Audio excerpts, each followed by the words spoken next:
So USC had a pretty good first weekend of June. How was your weekend?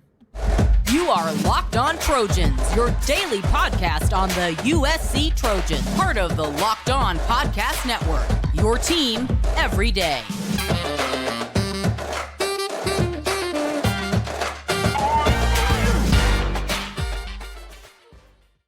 Fight on, everyone. I'm your host, Mark Culkin, and thank you for making Locked On USC your first listen every single day, Monday through Friday. We're here for you.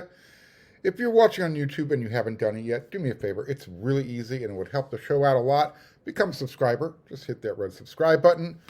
And if you like the episode, hit that thumbs up. And because we come at you 5 times a week, hit the bell notification. And that way you won't ever miss an episode. And this episode is brought to you by FanDuel. FanDuel Sportsbook, an official sportsbook of Locked On. Make every moment more. Visit FanDuel.com/Locked On today so you can get started. It was a really busy weekend for USC and a really busy weekend for the support staff and all those people who work behind the scenes. We always talk about Lincoln Riley and the coaches and everything that they do with recruiting. There's a lot of people behind the scenes that don't get enough recognition, and there's too many names to list. Nevertheless, they had a really busy weekend. It started off with hosting June. This weekend, USC hosted one of their busier official visit weekends. They had players coming in from all over the country, which means it's all hands on deck, whoever's still in town that can help out. And that also means that you're going to be really busy and you can sleep when the weekend is over. So, as I mentioned, there was a lot going on this weekend. And because there was so much going on with official visits, that means you had people going back and forth between the airport, shuffling the recruits and their families to their hotels that they'll be staying at, but as well as, whatever events were taking place during their visits. Some of those, shuffling back and forth included dinner at Lincoln Riley's house that overlooks the Pacific Ocean, or maybe getting everybody in a car and shuffling them up the street to Crypto.com arena, where a Trojan family member by the name of Jeannie Buss, she was nice enough to open up the arena for USC and their recruits and their families, so they can, maybe meet a celebrity or two. I'm not saying who was there, who wasn't, but it's a very unique experience for players to be able to come across the country to Los Angeles, drive a mile, less than a mile, away from campus, and get this kind of red carpet treatment. Kind of shows you the power of USC. This is one of those unfair advantages that Nick Saban has been whining about lately, referring to, USC is paying more than everybody else. Well, they're really not. They're just using their resources. They just happen to be really close to USC. And don't hate the game or hate the player. Hate the game because USC has some influential alumni who they can introduce to visitors who come across the country. So while all of that's going on, by the way, the freshmen from the 2023 class, they're starting to arrive. And they're starting to, move in and find out who their roommates are going to be. I happened to accidentally bump into Deuce Robinson. By the way, Deuce and Jacoby Lane, they are both on campus, and they are roommates together. Interesting, right? Two of the USC's 2 tallest wide receivers rooming together. They're both from Arizona. Maybe that had something to do with it. I don't know, maybe you saw on social media, Micah Banuelos and Amos Talalele and Alani Noah. They were spotted posing together inside the Village. Those are the O-line guys that USC brought in this class. I got to Say hello to Elijah Hughes, who's made his way to from Virginia to USC's campus. He's here. Really nice young man. Just said hello. And did find out that his roommate is going to be Braylon Shelby from Texas. I kind of like that tandem. And I really like, Elijah has a certain look to him. It's hard to describe. Kind of reminds me of Nick Figueroa. Trojan fans, you're going to like Elijah. And then, on top of all that, so you've got the official visits going on during the weekend, and you got the freshmen moving in during this weekend. The support staff and the coaching staff and everybody involved had to also get ready and prepare for Sunday's elite camp that had over 600, nearly 700 high school players who wanted to get coached up by the USC coaching staff for an afternoon.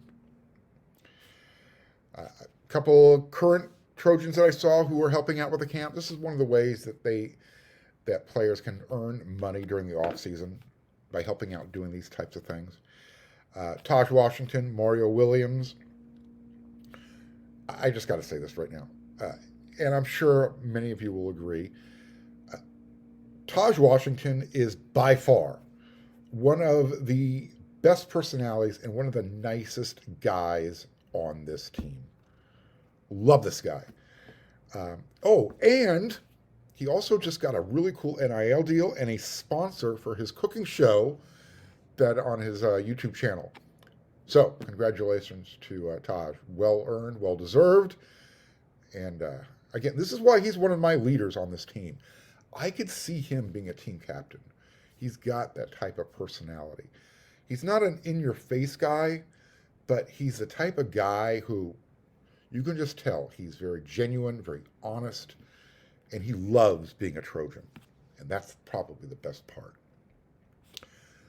Saw Caleb Williams. He arrived a little bit later while things were, the young men were doing their testing on the track field. And he was really eager to pose with a couple of his younger fans standing by the Sword of Troy. So I took a picture and I tweeted that out. Caleb cares. You can check that out. And then again, when the camp moved from Locher Stadium, or is it Allison Felix? I don't know what it's called. I apologize. Again, they were doing the testing the 40 times, broad jump, cone shuffle, all that. They were doing that on the track field. They eventually, moved over to Howard Jones Field where USC practices. And that's where I saw Caleb and Lincoln Riley and Clark Stroud. They were kind of hanging out in the middle of the event, watching the quarterbacks throw the ball around. So all of that was going on just in one weekend. It was productive, and it paid off big time. And I'm going to tell you exactly how well it paid off. But first, I want to tell you about FanDuel. It's time, and I'm going to do this quickly because you don't have a lot of time. The NBA playoffs are almost over. We are in the finals. Denver versus Miami. So you need to make a fast break over to FanDuel before the finals are over. Because right now, as a new customer, you can get a no-sweat first bet up to $2,500. I'm going to repeat that one more time. That's $2,500 back in bonus bets if your first bet doesn't win. I mean, that's a great promotion. And FanDuel gives you great promotions every day. They also give you a very safe and a very secure app to use on your mobile device. Plus, and this is even better, you get paid instantly with FanDuel. So there's no better place to bet all of your playoff action than America's #1 sportsbook. Visit FanDuel.com/lockedon and get a no-sweat first bet up to $2,500. That's FanDuel.com/lockedon. FanDuel, an official sports betting partner of the NBA. So, as you can see on today's show, the rundown, it was a big weekend at USC. You want to know how big? I'm about to tell you. How many commitments did USC get over the weekend? Well, if you're up early enough to watch or listen to this episode of Locked on USC, and you're listening before 9 a.m. on the West Coast, on Monday, following the first June recruiting weekend that I was talking about just a few minutes ago in the first segment, then you should know that there is an announcement imminent. I'm telling you right now, by 9 a.m. on Monday, USC will have an announcement, a commitment, and USC, all you fans, you're going to be able to find out who it is. You should also know that USC had a very, very, very successful weekend hosting their visitors. You heard me say very 3 times. The 3 very rules in effect. It was a good weekend. Multiple people confirmed that. Annie Hansen, a couple of coaches, they kind of gave the wink and the nod, thumbs up type of stuff. Look, it's not my place to make the announcement, so I'm not going to tell you who the player is, but if you follow this stuff closely, you can figure it out for yourself. Here's my only hint I'm going to give. The player plays defense.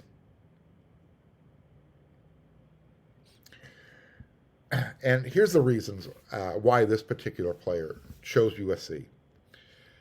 And he said, point blank, it's because USC offers the total package. It's not just football. Apparently, one of the schools USC was up against, they kept selling football. We develop football players. USC does too. This defensive player saw enough development by certain players last year that he's willing to come on board. And it's the way USC recruited him. Again, he said it was the total package. Academics are really high on this young man's priority list. And it was kind of a two-pronged thing that really closed the deal. Part of it was his host, Taylor Mays. He really liked the messaging from Taylor Mays and how it came across. And the other part was the strong family atmosphere that USC showed to the recruit as well as to his family. And I mentioned academics. This recruit was able to meet his professors in the major that he's interested in.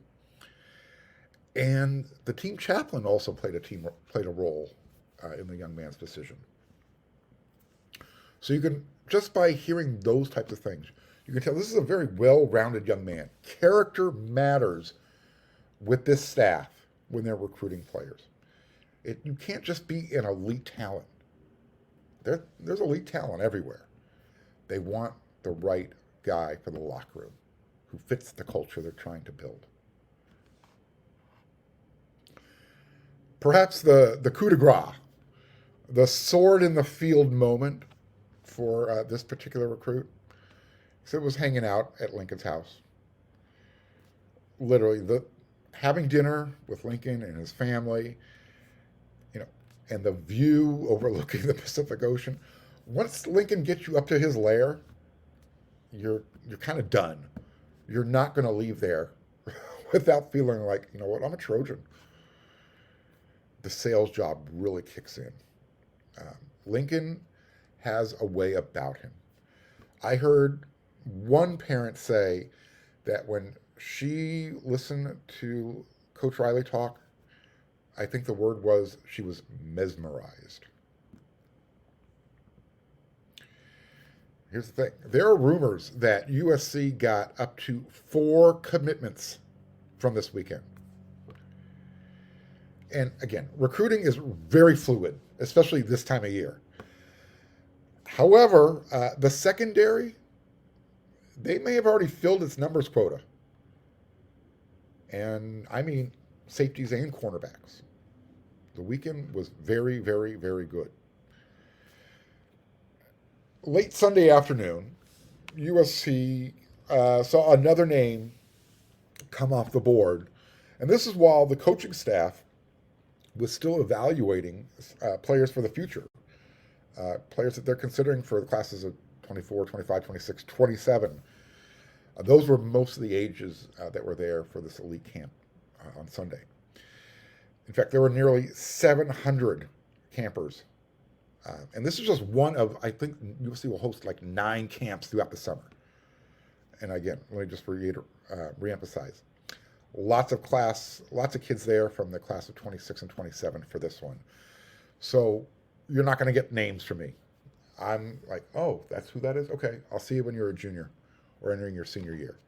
That's my rule when it comes to recruiting. I don't get involved with freshmen and sophomores. Too much changes between now and then. However, USC has landed a commitment, 4-star safety. His name is Jarvis Boatwright. He's the number 428 overall prospect and the number 38 the 38th best safety in the 2024 cycle. That's according to the On3 consensus recruiting service. Jarvis Boatwright, he announced his commitment immediately when he got home from his visit to USC. So his commitment was actually the second one of the day on Sunday. The first one happened in the morning, and that came from an offensive lineman. His name is Hayden, and I hope I'm pronouncing it right, Treater, Treter. I don't think it's pronounced Trader, so I'm going to go with Treater. He announced his pledge in the morning, and he's a member of the offensive line class. First offensive line commit in 2024. He's out of Englewood, Colorado, Cherry Creek, and I know that he's not the highest ranked guy that USC is looking at for the offensive line. However, Hayden is what you would consider a diamond in Coach Henson's eye, despite that low star ranking. Coach Henson loves this guy. Pardon me. When you look at, he's got those measurables, long arms, big frame. He's the type of guy you can see developing into an offensive tackle. Regardless of whatever number player ranked he is in the country, this is somebody who Josh Henson and Lincoln Riley went after, and the young man was ready to commit. And they took his commitment. You have to remember, this staff isn't going just to take anybody's commitment. And for those of you who are saying, well, 3-star, and he's only the 96th best interior offensive lineman in the country, and he is the 5th best player out of the state of Colorado. And remember, it's not about the stars. It's about which programs want him. Recently, this young man's stock has risen.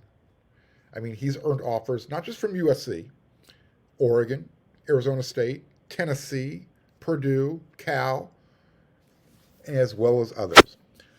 So he's going to continue to get more offers, but he's now in USC's commitment box. Locked up, hopefully. I know people are asking or wondering, did the number 1 running back in the country, Taylor Tatum, did he commit to USC over the weekend? There's some buzz out there circulating. There is no confirmation. If I hear something, I will let you know. I know one site said, it happened, but again, there has been no confirmation. So, what is it? Where are we up to? We know that we've got a commitment happening Monday morning. We got 2 publicly announced on Sunday. That's 3.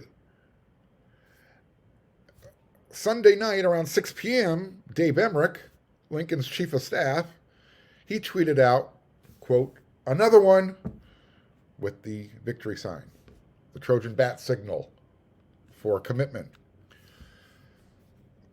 Here's what everyone should look forward to in the month of June. It's going to be a huge month. USC is going to get commitments. It's not going to be daily, but you could probably anticipate at least 1 a week. from now until June 30th. There's a hint. If you're hanging out on the WeRSC subscriber board, which you should be when you're not making Locked on USC your first listen every day, you will understand that June 30th hint that I just dropped. As I said, USC's secondary class might be filled. Recruits, prospects, if you're out there and you're watching this episode of Locked on USC, you don't have time to wait around. Momentum is picking up. The Trojan train, it's picking up momentum.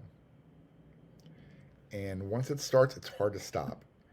And if you're one of those guys who, hey, you know what, they'll keep a space for me, they'll hold a spot for me, not so fast. USC, they're not quite at the point yet where they can select. They might be a year or two away from that. But they have everybody's attention. And they've let the recruits know, hey, we're very interested in you. But it's first come, first serve. So for those of you who are waiting around, your spot might not be there if you wait too long. That's all I'm going to say. All right, so let's get into the elite camp that was held Sunday on USC's campus. As I mentioned a couple times, there was close to 700 campers out there. This is just the first of, I think there's going to be up to 9 camps. And that includes linemen and specialty camps. But out of these 700 young men that were out there, I would say at least 80 of them, a good 10% of them were quarterbacks. And they were throwing the ball. And that's where Lincoln Riley had his attention focused most, at least from when I saw him, when they made their way over to Howard Jones Field. Here's something else that I noticed. There are a lot of 14 and 15-year-olds in Southern California that their bodies are more mature than their age tells me they are. And these are young men who play in the trenches. So, for all of you USC fans, recruiting fans, who are concerned, the future is bright in Southern California. There's some nice-looking young prospects out there. As far as this particular camp, and I'm not trying to criticize too much. Again, this camp kind of felt a little unorganized. Maybe 700, almost 700 kids is too much. Here's why I got that, at least it felt that way to me. Registration was supposed to start 2 o'clock, and it did. It was on time. But the camp itself, the testing, all that was supposed to start at 3 o'clock. The actual camp was supposed to go from 3 to 6. Registration was still going on well after 3:30. There was a lot of people there. There wasn't a lot of signage or a lot of directions, and so as far as logistics are concerned, if you're not familiar with where Heritage Hall is, or how these camps work, a lot of questions. Wait, where do I go? Where do I get my shirt? Yada yada yada. So I don't blame anybody. I saw Annie Hansen. She's in charge of so much. And keep in mind, this is the time of year when the USC campus is pretty much a ghost town. Spring semester just ended a couple weeks ago, and the summer session is about a week away from classes starting. So as far as her support staff, the students that come out and help, skeleton thin. There wasn't a lot of help out there. In fact, myself and Scott Schrader, we jokingly offered our assistance to Annie. She's like, I might take you up on that. A lot going on this weekend, as I mentioned, between official visits, preparing for this camp, freshmen moving in. She just doesn't have enough arms and legs to be everywhere and do everything and touch everything that she needs to touch. But man, is USC lucky to have her. So once everybody moved over to Howard Jones Field, by the way, this was it literally, for, it quickly reminded me of what those old Pete Carroll practices used to look like. People were 3, 4, 5 deep along I guess we would call it the northern wall as you enter the practice facility. It was crowded. It was so crowded, I actually left the practice field, walked around up to the dado deck over by the baseball field, just so I could get a better angle looking down on what was going on. That's where I saw Caleb and Lincoln, and I believe it was Clark Stroud, hanging out in the middle, watching the quarterbacks do their thing. A couple of fly-on-the-wall moments.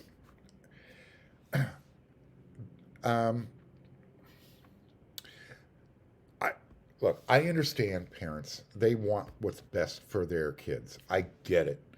But sometimes I really feel that they put a lot of undue pressure on these young men.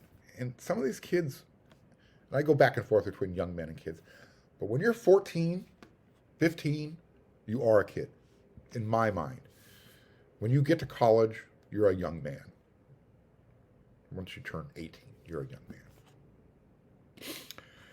But, and again, I know this particular father was trying to use this moment as a teachable moment, but it almost felt like he was getting on his kid for not taking the chance to go up to someone, and it felt like he was it was Lincoln Riley, and say, hey, you had the opportunity to go and introduce yourself and shake his hand. You had that one chance. And it just seemed kind of out of the blue and weird and unnecessary to put that kind of pressure on these kids. They're already out there competing. Let's give them credit for that. Speaking about competing in the competition, there was another moment after, when I was walking back to the car, I saw another father having a conversation on a bench with his son.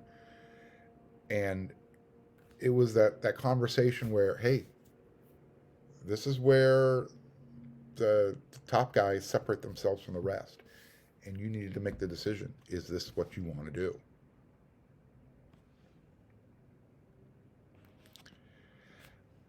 If you're not aware, I've mentioned in the past, I used to coach high school basketball. It was by far the most rewarding experience of my life. I can relate to these types of conversations. They're not easy. And I don't have my own kids, so having that type of conversation with your own child, it's got to be difficult.